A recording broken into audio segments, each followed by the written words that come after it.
Beware, listener, and do not go to Silent Hill. It is I, Kevin, High Almoner of the Church of Better Movies, warning you not to go to Silent Hill, and bidding you welcome to another video essay.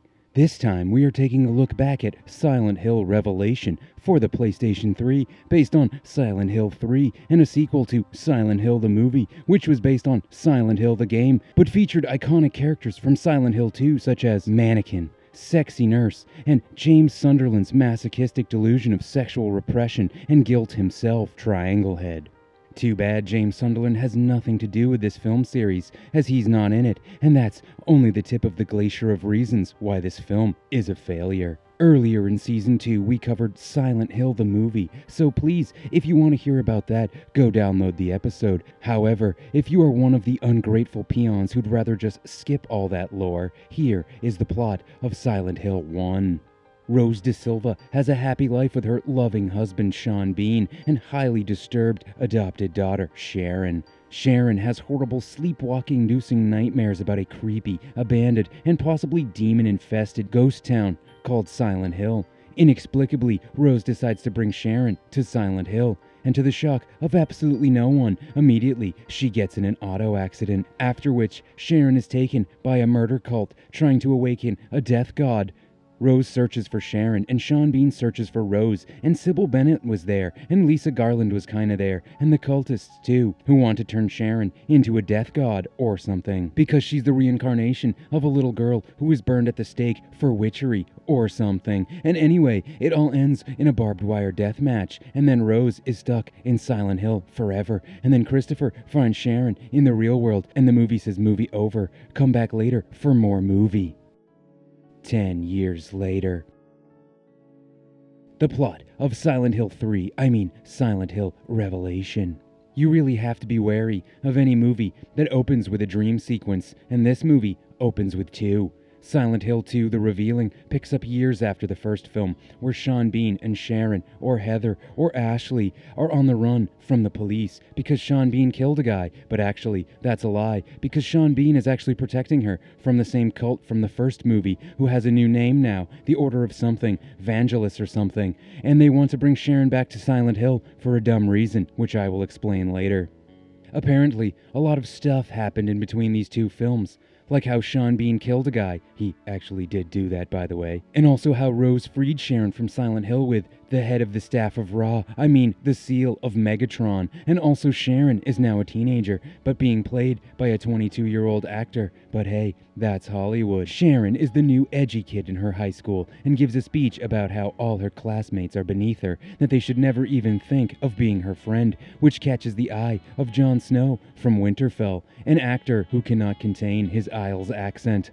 Sharon is haunted by the brutal and terrifying hallucinations, and also Jon Snow, who wants to bone her, and also the guy from Weeds, who is a private investigator. But don't worry, because after delivering a few paltry lines of expository dialogue, he gets killed by Missionary, who is a boss from the game Silent Hill 3, and in that game murdered her father, but not in this movie. Sharon escapes, but now she's a suspect in the guy from Weeds' homicide, so she and Jon Snow go back to her house, but Sean Bean is gone, and someone has left a helpful message on the wall, scrawled in what I hope is blood, and so they go to Silent Hill, which, may I remind you, is a bad idea.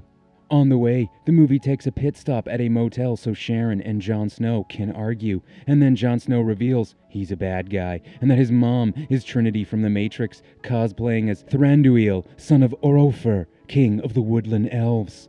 But have no fear, it is a tale as old as No Holds Barred, starring Hulk Hogan, and though he was meant to be a bad spy man, he has fallen in love or something, and now they're BFFs forever. And also, he reveals the shocking and contrived plot device that Sharon, is a part of Alessa Gillespie, the little girl who was immolated by the Order 38 years ago. And then they are attacked by Missionary again, who kidnaps Jon Snow, who tells Sharon to find his crazy grandpop, Malcolm McDowell, who has the other half of the seal of Megatron. After opening the door to the motel room, Sharon is magically transported to Silent Hill, which is just as weird as it sounds, and is completely what happened in the film. Venturing deep in the foggy depths of the town, she runs into Highlander 3, Alessa's mother, who tells her more exposition, but specifically that when Alessa became a death god, she split her soul, and and Sharon is the part of her soul that got to be happy and is good or something, which is just as dumb as it sounds and is completely what happens in the film. Sharon then goes to find Jon Snow's crazy grandpa inside the Brookhaven Asylum, which is similar to Brookhaven Hospital from the games Silent Hill 2, Silent Hill 3, and the award-winning Silent Hill the Arcade. The only notable difference is,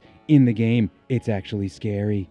Within the hospital, Sharon finds a woman captured by some monsters who have placed her in saran wrap to preserve freshness. Sharon frees her, but then they are attacked by General Grievous and some mannequins. But don't worry, because this nameless woman dies minutes later, senselessly, to please the movie's sardonic viewer base of Mountain Dew-swilling clazomaniac sluggards. Malcolm McDowell avoids Sharon's elder abuse and hams his way through a very short scene before stealing the seal of Megatron and turning into a flesh monster, and then dying when Sharon rips the seal of Megatron out of his chest and then summons Pyramid Head, and everybody's like, hey, that's the guy, that's Silent Hill 3, because lest you forget, in the first movie it was established that Pyramid Head is Alessa's little buddy. Sharon finds Jon Snow and saves him from some sexy nurses who can only move when you move, like in the game Silent Hill 3, and that's actually a good scene, 5 stars. Sharon and Jon Snow then go to Mr. Cheever's haunted amusement park to find Sean Bean, but it's a trap, and the Order captures them both because they are stupid, and Sharon battles her dark self on the carousel before absorbing her and becoming Mega Alessa. The carousel, which may I remind you is rigged to descend down into a pit beneath the fairgrounds, descends down into a pit beneath the fairgrounds. And Sharon meets Trinity from the Matrix, who explains that all of this has been bullshit, and they've been pulling the strings the whole time. Alessa was supposed to be an incubator for a death god, but then Sharon totally blindsides her and gives her the seal of Megatron, which for some reason makes Trinity turn into a missionary, who looks like that guy who was supposed to be Hellraiser from Cabin in the Woods. At this point, you would think that this movie is bad, I'm sure. I can see you, you know, gentle listener, surrounded by Star Wars Kenner figures, discarded plates of half-finished, moldy food, and the general stench of egregious nerddom. I know, because I was once like you, but then I watched the end of this movie. Before I got to the end of Silent Hill 3 the movie, I thought, wow. Fucking bullshit! This film has so much going for it,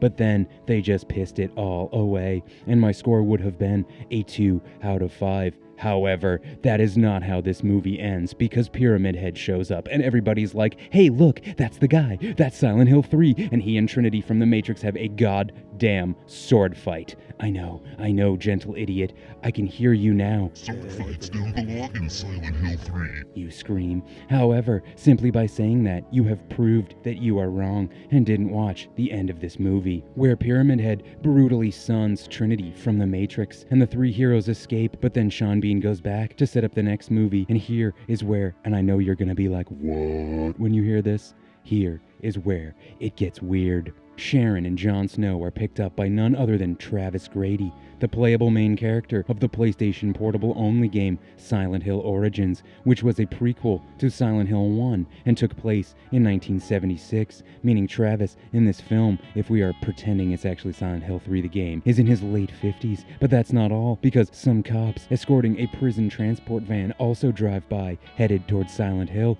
which is also the beginning of the game Silent Hill Downpour, which took place in 2011.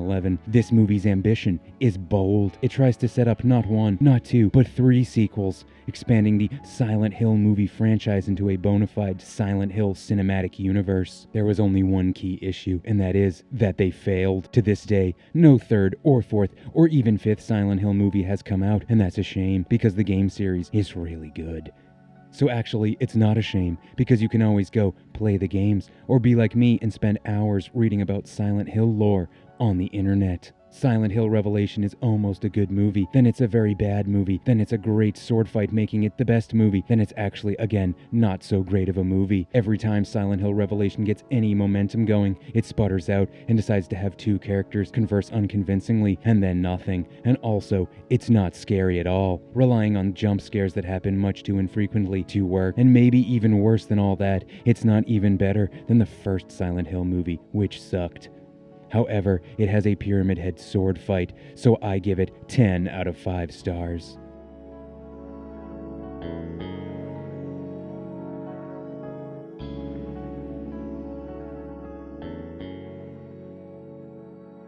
This episode was brought to you by the Church of Better Movies and the support of devoted and cult-like worshippers like you. Please shower us with your likes, dislikes, and the deranged, misguided comments, which spew only from the hollow mouths of demonic hellspawn. Follow us on iTunes, Facebook, Instagram, and remember to like, share, and do the things. Good night, good luck, and go fuck yourself.